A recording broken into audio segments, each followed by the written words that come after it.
This is Sherm Radio in partnership with Timber Media, Podcasters for India Inc.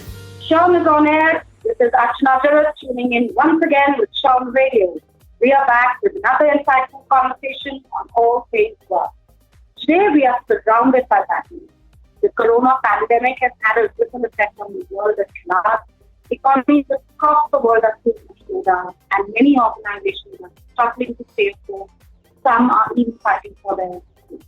Economists are forecasting a 5% contraction in global GDP in 2020. It's hard to stay positive in such a scenario, and obviously stress and negativity are on the rise. Leaders have a huge burden to such that they are required to manage a multitude of challenges and crises, communicate the good with the bad, and most importantly, be the flag bearers of optimism. Joining me today from Washington, D.C. is none other than Sanjeev Sahgal, Head of HR Strategy and Agile HR at the World Bank Group, and if I may add, our Chief Optimist today. We're going to be talking about being with optimism. Sanjeev, welcome to Sherm Radio. Archana, thank you so much. I'm so happy to be on the show today. It's our pleasure entirely, Sanjeev. So, Sanjeev, how's the lockdown been treating you? Everyone has a lockdown story. So, any funny incident that happened with you that you'd like to share with our listeners today?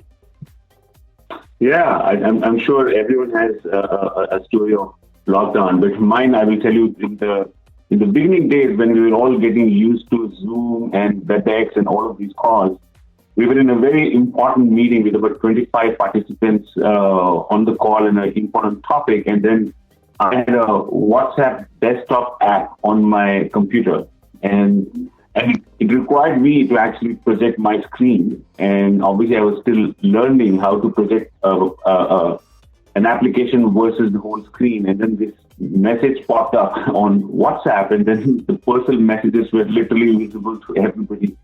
I'm very glad that somebody in the team noticed this and immediately sent me a text message so I could shut it down. But I think it was an embarrassing and a funny moment. One more Zoom groupers, but I'm sure you've become an expert on it.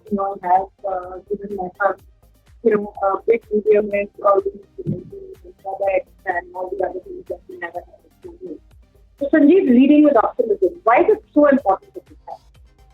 Archana, for me, being optimistic has always been my credo. I think as human beings, we always need to be optimistic, but more importantly at this time, because when you look around, everything seems to be falling apart. You look at the news, you look at your WhatsApp forwards, in the social media, almost everywhere there is so much of negativity. And I'm not saying it is wrong, but at the same time, as leaders, we need to also kind of paint a picture of where we are going actually. So as a leader, it is very important to project the hope. And I think that's the reason getting out of this will require a lot of optimism and at the same time a call to action rather than the indifference or rather than the worry of what's going to happen next. Got it. So, while like you were mentioning and as I was sharing earlier, that companies are seeing downsizing, layoffs and furloughs are becoming a common story. Today, news or directions people who are leaving their jobs. And at this time, in staying optimistic, of course, becomes that much more of a struggle. So what's the fine line between optimism and staying realistic?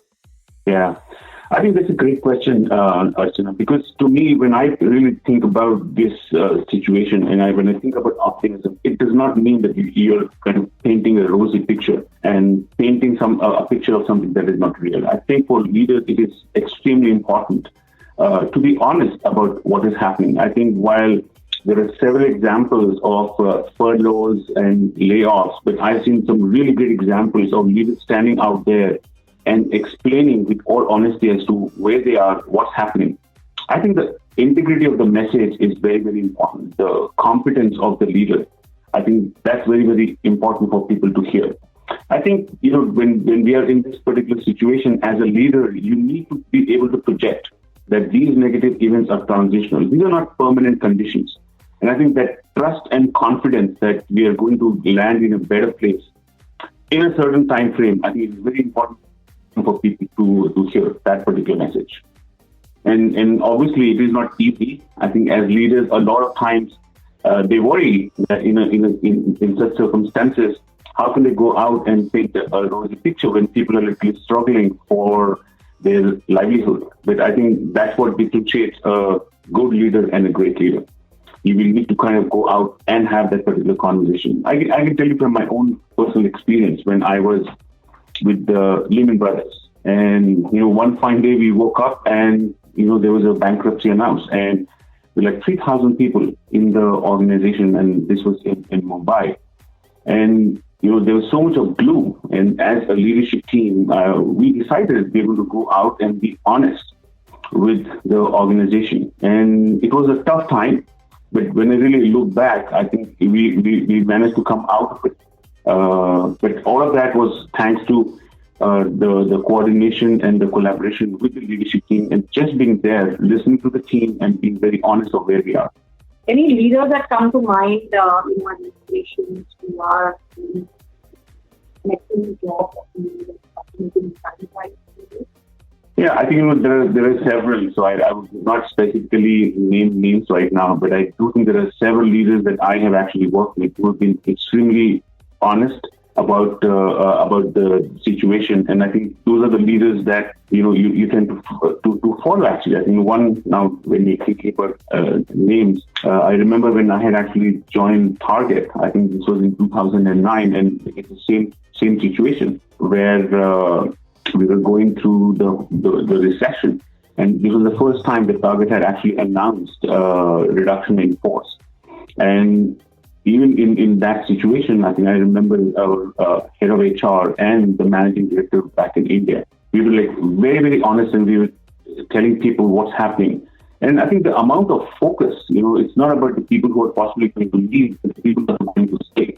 Because I think this is the time when, as leaders and as organizations, we need to understand that people are going to remember. They are going to remember how we treated the people who are leaving and even the people who are staying. So I remember, working with the team to organize like several counseling sessions, and we did a lot to make sure that people who are leaving and also the people who are staying are taken care of. In terms of outplacement, I can talk about even recently in my World Bank experience. When we were going through structural changes, we had an structured process of helping people with outplacement. So I think you got to kind of go out there and make sure that you're caring for the people.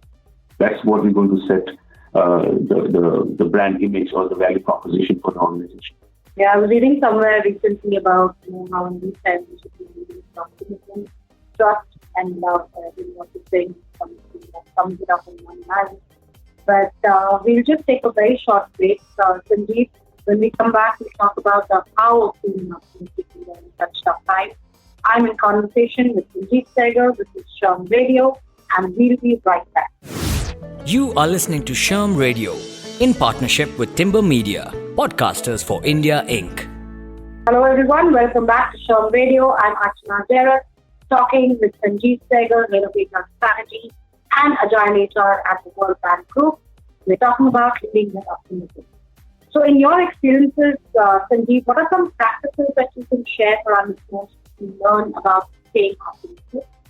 Yeah, again, great question, Archana. I think this thing about what are the practices. I think these are the routines that you weave into the culture of the organization.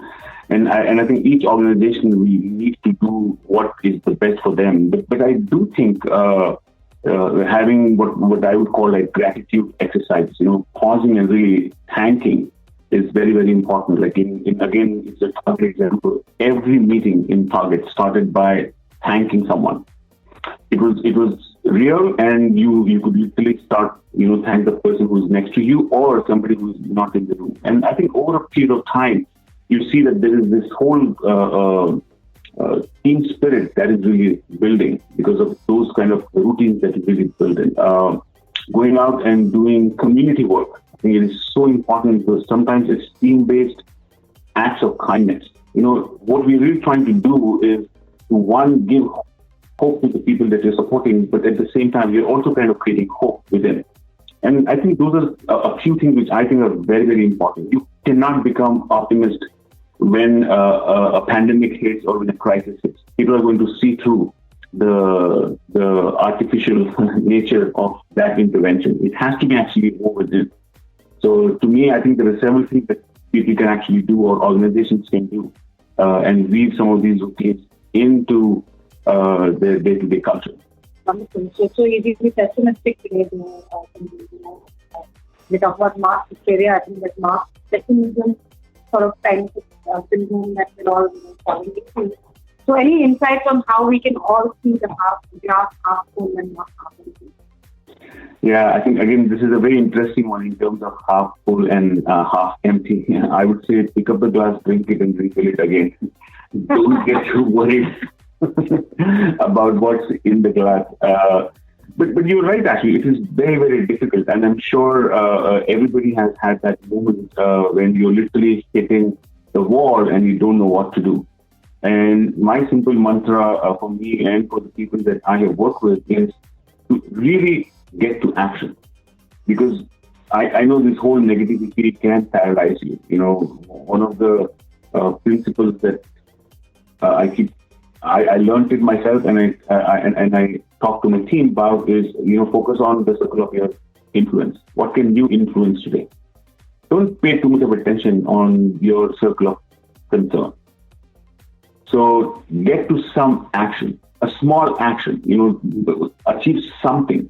You got to focus on what really matters right now. Because there is no point thinking way out in the future because you don't know what is going to happen, like what we are discussing today. We didn't know COVID was coming to hit us and hit us so hard. So there are several things that can happen that you may not be aware of. So focus on what really matters right now. What are the new possibilities, given the current circumstances? What's possible? And then, just think about what new openings have been popping up that never happened before. And again, if you really look back, I think there are several moments where, the general mood or the general consensus was that maybe this is the end. When you think about Y2K, I think on 31st December of 1999, people were kind of just bracing, assuming that the world is going to crash. So things will happen. It's how prepared you are and just focusing on the new possibilities. In fact, a lot of people, when I get into this conversation, say, why do you always have an optimistic view of things? And I say, why not? And I think this tip about keeping yourself busy, structured things, and no matter who you are, there is a fear of influence, no matter where you are, what you do, whether you are working or whether you are not working, there's something constructive that you can do. And we should make that sort of time that we have. That's great insight. Thank you so much. I think it could help a lot of our listeners who are struggling with the sense of this time and really looking at positive. And I'm also a silver lining kind of person, so I just relate to what you're saying. And I really appreciate your insight. Thanks, Archana, and here's wishing to a better future as we continue to move forward. And thank you so much for this opportunity. Thank you, Sanjeev. It's been a pleasure talking to you. Thanks, everyone, for listening in to Sherm Radio in partnership with Timber Media Podcasters. Stay tuned as we come back next Wednesday at 10 a.m. with another great conversation on all things work. Till then, stay safe and stay optimistic. This is Sherm Radio in partnership with Timber Media, Podcasters for India Inc.